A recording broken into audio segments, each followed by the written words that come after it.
ناموس رسالت کی بات آئی، پیر سوئے رہے. کون تھے سڑکوں پہ؟ پیر تھے کہ مولوی تھے کہ نعت خواں تھے؟ قوال تھے جن کو سرمایہ کھا گئے جو سارا ہمارا، یہ لوگ تھے. تحریک ختم نبوت میں ڈنڈے کس نے کھائے؟ علماء نے. غازی ممتاز حسین قادری کی تحریک چلی تو سڑکوں پہ کون نکلا؟ تحریک ختم نبوت. بتاؤ نا کسی پیر کا بیان دکھاؤ مجھے جس نے کہا ہو. تھک گئے گلے. ہماری ریکارڈنگیں لا لا کے لوگ ہمیں سناتے ہیں، کہتے ہیں جناب آپ کی سخت تقریریں نوٹ ہو رہی ہیں اور سوشل میڈیا پہ دور دور جا رہی ہے، تھوڑی احتیاط کریں. تو میں نے کہا یار کس طرح احتیاط کریں؟ کیسے احتیاط کریں؟ جس کتے کو اس کا مالک 4 روٹیاں ڈالتا ہے وہ ساری رات آوازیں دے دے کے گزار دیتا ہے کہ میں کسی کو اندر نہیں آنے دوں گا. ہم نے تو ساری زندگی رسول اللہ کا کھایا ہے. اصل بات بتاؤں آپ کو کیا ہے؟ دین مفت میں ملا ہے، اور جو شے مفت مل جاتی ہے اس کی قدر نہیں ہوتی. دین نبی دا ایک ہی جانن دنیا دار کمینے، دین نبی دا جانن والے سونگے وچ مدینے. تجھے کیا پتا؟ تجھے کیا خبر اس دین کی؟ کوئی خبر ہی نہیں. میرے رسول پاک کا پسینہ کتنا بہا ہے. کبھی تیرا پھیرا لگے تو احد کے پہاڑ سے جا کے پوچھنا نبی پاک کا خون کتنا بہا ہے. کبھی ٹائم ملے نا ملک شام جاؤ اور حضرت بلال کی قبر پہ کھڑے ہو کے پوچھ دین کتنا قیمتی. اور پھر اس سے زیادہ بات پوچھنی ہو نا کبھی تو مدائن جا، حضرت سلمان فارسی کے مزار کے پاس ان سے پوچھ دین کی قیمت کتنی ہے. وہ تجھے بتائیں گے کہ کئی 100 سال لگ گئے نبی پاک کے قدموں میں پہنچنے کا. 100 سال، کئی 100 سال. اور اگر پھر بھی تجھے تسلی نہ ہو تو جنت البقیع میں جا اور سیدہ طیبہ طاہرہ حضرت فاطمہ الزہرا سے پوچھ. ان سے پوچھ بی بی اس دین کی قدر کیا ہے. وہ تجھے بتائیں گی کہ جب دین کے چہرے پہ سرخ رنگ بھرنا تھا تو میں نے حسین کا خون دے کے بھرا. وہ تجھے بتائیں گی کہ اس دین کو جب پینٹ کرنا تھا تو میں نے جناب علی اصغر کے بازوؤں کے ساتھ مصوری کی ہے. وہ آسان سمجھ رکھا ہے لوگوں نے، آسان سمجھ رکھا ہے. کل تم کٹ گئے اور آج اٹھنے والا صوفی اور درویش کہتا ہے سارے ایک ہی ہیں، سارے اسی کو مانتے ہیں. جس سیاستدان کا دل کرتا ہے وہ جا کے مندروں میں پوجا کر آتا ہے، جس کا دل کرتا ہے وہ جا کے ہندوؤں کی ہولی اور دیوالی میں شریک ہو جاتا ہے. سب ایک ہی ہیں. اگر ایک ہی تھے تو حسین کا علی اصغر کیوں شہید ہوا؟ اگر سب ایک ہی تھے تو جناب علی اکبر کیوں شہید ہوئے؟ سارے ایک ہی تھے تو پھر ٹھیک ہے مست رہنا چاہیے تھا. یہ مذاق ہے اتنی قربانیاں، شرم ہی نہیں آتی بات کرتے ہوئے. جاگو اور اپنے دین کو سمجھو. میرے رسول پاک علیہ الصلوۃ والسلام نے جو دین دیا اس میں تسلب ہے. تسلب، کفر سے بیزاری. کتنی بیزاری؟ حضرت ام حبیبہ رضی اللہ تعالیٰ ام المومنین ہے. یہ ہماری اماں ہیں. ماؤں کے نام تو بچوں کو آنے چاہیے نا. یہ مومنوں کی ماں ہیں. ابو سفیان کی بیٹی ہیں. حضرت ابو سفیان رضی اللہ تعالیٰ عنہ کی بیٹی نبی پاک کی زوجہ ہیں. جناب امیر معاویہ رضی اللہ تعالیٰ عنہ کی سگی بہن حضور کی زوجہ تھی. بہت بڑے امیر باپ کی بیٹی تھی. مدینے جب آئیں تو نبی پاک کے گھر میں غربت دیکھی، آزمائش دیکھی، کئی دنوں کے فقر اختیاری کے جلوے دیکھے. ابو سفیان ایک مذاکرات کے سلسلے میں مدینے آئے اور کہتے ہیں میں نے سوچا سیدھا اپنی بیٹی کے گھر جاتا ہوں. کہتے ہیں میں حضرت ام حبیبہ کے صحن میں داخل ہوا تو چارپائی پہ بستر بچھا ہوا اور ام حبیبہ ایک سائیڈ پہ بیٹھ کر تو سوئی دھاگے کے ساتھ کوئی کام کر رہی. ابو سفیان کہتے ہیں میری بیٹی کی نظر پڑی تو ام حبیبہ جلدی سے اٹھی. اٹھ کے بستر جو چارپائی پہ بچھا ہوا تھا وہ بستر اٹھایا، لپیٹا، اندر لے گئی. بعد میں باہر آئیں تو میں نے بیٹی کے سر پہ ہاتھ رکھا. میں نے کہا بیٹی میں سمجھ گیا ہوں، بستر پہ میری نظر پڑی ہے، لگتا ہے کئی سال پرانا ہے، پیبند بھی لگے ہوئے تو اس لیے اندر رکھا ہی ہے. کہ پرانے بستر پہ باپ کو بٹھاؤں گی، اس لیے رکھا ہی ہے۔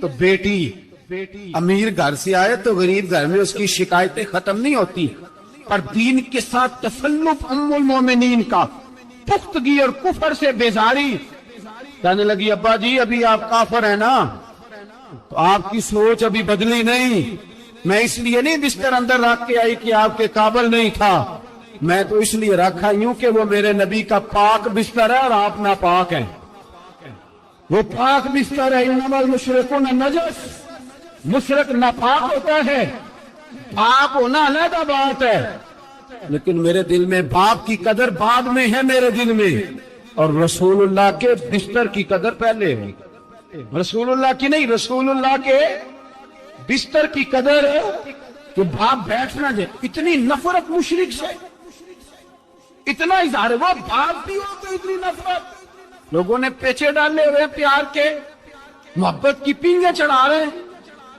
اور سارے یہ کہیں سب صحیح ہے، اور ہمارے دلوں میں نرمی، ہمارا اپنا جوان باہر جاتا ہے، وہ یہ نہیں دیکھتا کہ میں جس سے شادی کرنے لگا ہوں نیشنلٹی زیادہ ضروری ہے کہ ایمان، پیسے زیادہ ضروری کہ ایمان، دین زیادہ ضروری کہ دولت۔ عجیب تماشا ہے، بیچتے پھرتے ہیں، فار سیل کر دیا مذہب کو، تسلی بھی نہیں، کوئی خیال ہی نہیں، توجہ ہی نہیں ہماری۔ میرے رسول پاک علیہ السلام کے صحابہ جو چٹان تھے دین کے معاملے، اپنا پیارا بھی سامنے آتا تھا تو کافر سمجھ کے قتل کر دیتے، اس لیے کہ وہ سمجھتے تھے قوم مذہب سے ہے، مذہب جو نہیں تم بھی، اگر دین نہیں رہے گا تو کوئی شے باقی نہیں رہے، یاد رکھیں، اگر دین نہیں رہے گا۔ میرے حبیب پاک علیہ السلام کے غلاموں کا یہ حال تھا، احد کے اندر افواہ پھیل گئی کہ حضور شہید ہو گئے، حضرت انس بن مالک کے چچا تھے انس بن نضر رضی اللہ عنہ، جب افواہ پھیلی نا حضور شہید ہو گئے تو جناب انس بن نضر اٹھے، تلوار پکڑی، صحابہ سے کہنے لگے یہاں کیوں بیٹھے ہو؟ کہا حضور شہید ہو گئے، ہم کیا کریں؟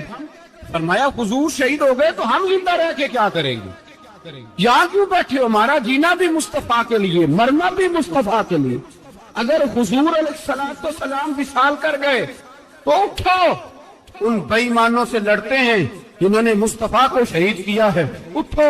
حضرت انس بن نضر میدان میں نکلے، اس طرح لڑے کہ صحابہ کہتے ہیں نہ زخموں کی پرواہ، تیر برستے رہے پرواہ کوئی نہیں، تلواریں چلتی رہی پرواہ کوئی نہیں، ان کے وجود پر نیزوں کے زخم آتے رہے پرواہ کوئی نہیں۔ حضرت انس بن نضر اتنا لڑے کہ مشورہ دیتا ہوں حکومت کو اور وزیر قانون کو مشورہ دیتا ہوں کہ نہ فرعون کی حکومت ساری زندگی رہی، نہ نمرود رہا، نہ جاج بن یوسف رہا، نہ یزید رہا، اور یار درباری بن کے حکمرانوں کی چاپلوسی کرتے کرتے تم یہاں تک آ گئے ہو کہ اب نبی پاک کی عزت کو ہاتھ ڈالنا شروع کر دیا ہے۔ اور آپ یقین کریں سیاسی جماعتوں کا اتنا برا حال ہے کہ ان کے لیڈر کے بارے میں کوئی بات کرے تو پاگل ہو جاتے ہیں یہ احتجاج کر کر کے، اور اس نے ڈائریکٹ کہہ دیا کہ ختم نبوت کا مسئلہ ہی کوئی نہیں، جو دین کی بنیاد ہے، کسی کو پرواہ نہیں۔ مجھے تو ان لوگوں کی فکر ہو رہی ہے جن لوگوں نے انہیں ووٹ دیے ہیں، وہ اللہ کو کیا جواب دیں گے، اور یہ اللہ ماشاءاللہ ساری سیاسی جماعتیں اس طرح کی۔ اور میرا وزیر قانون صاحب کو بھی مشورہ ہے کہ زندگی بڑی تھوڑی ہے، بڑی تھوڑی، اللہ سب کو معاف کرتا ہے، اپنے رسول کے غداروں کو معاف نہیں کرتا۔ اور یہاں تمہاری گاڑیوں پہ جھنڈے لگے ہوئے ہیں، وہاں بھی تمہارے جھنڈے لگیں گے، پر اس لیے لگیں گے کہ یہ غدار ہے ناموس رسالت، یہ جھنڈے لگیں گے۔ شرم کرو اور ڈر جاؤ، بس کر دو، تمہارے منہ میں اب دانت پورے نہیں رہے، کوئی شوگر کا مریض ہے تو کوئی بلڈ پریشر کا، تو کوئی ہارٹ کا، تو کوئی کینسر کا۔ شرم کرو اور اپنی قبر کی بھی تھوڑی سی فکر کرو۔ بتاؤ پاکستان کے کتنے صدر گزرے، وزیر اعظم گزرے، تو ان کی قبریں کہاں ہیں؟ کوئی جاتا ہے ان کی قبروں پہ؟ کسی کو خبر ہے؟ کیوں اپنے لیے جہنم کٹھی کرتے؟ سارا کچھ دنیا داری رہ گئی ہے، سارا کچھ صرف یہی رہ گیا۔ حضرت ابو بکر سردار تھے، حضرت عمر سردار تھے قبیلے، حضرت عثمان سردار تھے، انہوں نے سرداریوں کو ٹھوکر مار کے رسول اللہ کے قدموں میں بیٹھنا پسند کیا۔ سرداریاں چھوڑ کے غلام بن گئے. تم سرداریاں بچانے کے لیے رسول اللہ کی غداری کرتے ہو, شرم نہیں آتی؟ اور کام شکوہ ہے مجھے ان لوگوں سے جو مولوی تو کہہ دیتے ہیں تو سیاست نہ کر, اور کسی سیاستدان کو منع نہیں کرتے کہ جب تجھے سورت فاتحہ بھی نہیں آتی تو تجھے کس نے اجازت دی ہے اتنی بڑی بات. اور میں نے پچھلے سے پچھلے جمعے بھی کہا تھا, پھر کہتا ہوں اور آن دی ریکارڈ کہتا ہوں, مرزائی کل بھی کافر تھے, آج بھی کافر ہے اور قیامت تک, اور جو ان کے کفر میں شک کرے وہ بھی, اور پکا بے ایمان ہے, کافر ہے. وہ وزیر قانون ہو یا صوبائی ہو یا وفاقی ہو, من شک فی کفر ہی فقط کفر. جو مرزائی کے کفر میں شک کرے وہ بھی کافر ہے. ہمارے رسول آخری رسول ہے, ہم کسی کو یہ اجازت نہیں دیں گے کہ وہ ختم نبوت میں رکھڑا ڈالنے کی کوشش کرے. ہم کسی کو یہ اجازت ہے, اور تم نے قوم کو لوٹا, لوٹتے رہو. اب ایمان پہ ڈاکے تو نہ ڈالو. تمہیں دولت لوٹ کے پیٹ نہیں بھرا, اب ایمان لوٹنا شروع کر لیا. تمہارا فیکٹریاں لوٹ کر, قومی خزانہ لوٹ کر پیٹ نہیں بھرا. بھائی مانو اب دین بیچ کر اپنی حکومتیں پکی کرو گے. اور وہ لوگ بھی تیار ہو جائیں جو ان بھائی مانوں کو منتخب کرتے ہیں, ان سے بھی سوال کرے گا ختم نبوت کا موضوع قیامت کے دن کہ تم بتاؤ. ان کو سپورٹ کرتے تھے جو رسول اللہ صلی اللہ علیہ وسلم کے بعد بھی کسی نبی کو نبی ماننا درست جانتے تھے. شرم آنی چاہیے, خیال ہونا چاہیے. اور میں نے کہا کہ ہمارا دل نہیں چاہتا, آپ یقین کریں. ہمیں شوق ہے جلوس نکالنے کا, تمہارے خلاف باتیں کرنے کا. تم نے روز تھرمامیٹر نکالا ہوتا ہے, چیک کرتے ہو کہ ایمان کتنا ہے کتنا نہیں ہے. یہ پاکستان اگر صوبہ سندھ ہے تو وہ حضرت عبداللہ شاہ غازی کا ہے, اگر بلوچستان ہے تو حضرت بابا عبد الرحمان کا ہے, اور اگر پشاور ہے تو وہ صوفیاء کا ہے, اور اگر یہ دھرتی پنجاب ہے تو یہ داتا علی اجویری کی ہے, یہ بابا فرید الدین کی ہے. اس میں کسی غدار کو قبضہ کرنے کی اجازت بالکل نہیں ملے گی. اور ہم وہ لوگ بھی نہیں جو چپ کر کے اندر سوتے رہیں, قوم جو کرتی ہے کرتی رہے, ہمیں پرواہ نہیں. نہ, ایسی کوئی بات نہیں. کوئی بندہ نہ سمجھے کہ انہیں ہوش نہیں, انہیں پتہ نہیں. ہمیں سارا کچھ ہی آتا ہے. پھر اگر کل کو کوئی ممتاز قادری پیدا ہو گیا تو شکوہ نہ کرنا.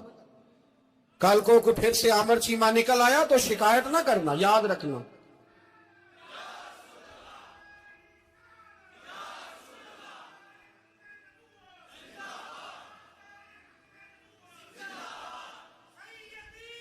تو میرے بھائی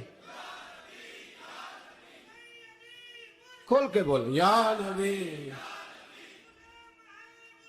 رسول کے بول.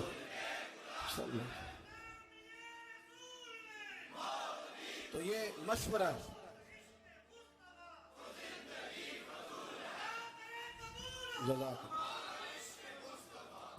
تو یہ تمہیں مشورہ ہے.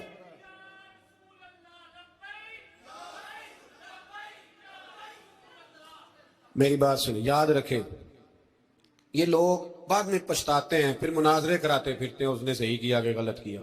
پھر انہیں ہوش آتی ہے بعد میں, پھر ان کے ہواری نکل نکل کے میدانوں میں دلیلیں دیتے ہیں. اس لیے ہمارا مشورہ ہے انہیں کہ یہ اپنی حد میں رہیں, اور جو کام تمہارے ذمہ, میں نے کہا نا تم نے بڑا لوٹا, یہ قوم روز تمہیں موقع دیتی ہے لوٹنے کا, موقع دیتی ہے, تو تم نے دولت لوٹ کے پیٹ نہیں بھرے, اب ایمان لوٹنے کے چکر میں آ گئے ہو. یاد رکھو, مسلمان گناہگار ہیں, غدار نہیں ہیں. تمہیں دولت لوٹنے کا تو شاید موقع مل گیا ہے, پر ایمان لوٹنے کا موقع نہیں ملے گا. تو اس لیے اس کو لگام دو. اور ویسے بھی کتا جو پالتو ہوتا ہے نا, اس کو گھر کے اندر سنگلی سے باندھ کے رکھنا چاہیے. یہ تمہارے بوٹ چاٹتے ہیں, بھونکتے ہیں, تمہارے حق میں وزارتیں لیتے ہیں. ہم نے تو کوئی وزارت نہیں لی تم سے, اور نہ ہمیں شوق ہے. اس لیے کہ ممبری کیا کرنی ہے جس کو ممبر رسول عطا کر دیا جائے, اس نے کیا کرنی ہے یہ ممبریاں جس کو پکا پکا ممبر رسول دے دیا جائے. تو اس لیے اس سے باہر آؤ.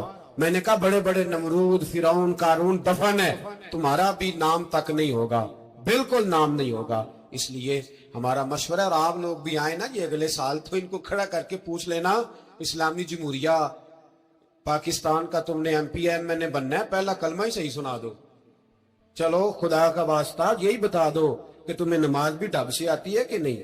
اور آپ کی موج ہے, آپ بٹھا لیتے ہیں سر پہ, کیا کرے, سمجھانے والے مفت گناہگار ہو گئے اور بہکانے والے سب تمہارے یار ہو گئے. اس لیے یہ چھیڑتے ہیں جان بوجھ کے. اور پھر جب کوئی ممتاز قادری علیہ رحمہ پیدا ہوتے ہیں پھر انہیں دشواری ہوتی ہے، پھر ان کا جینا مشکل ہو جاتا ہے، یہ موقع دیتے ہیں، پتہ نہیں کس کے ایجنڈے پہ عمل کر رہے ہیں۔ میرا سوال یہ ہے، میں نے پچھلے جمعے پھر میرا سوال ہے کہ میں پوچھتا ہوں اس آدمی کو ضرورت کیا ہے ختم نبوت پر بات کرنے کی؟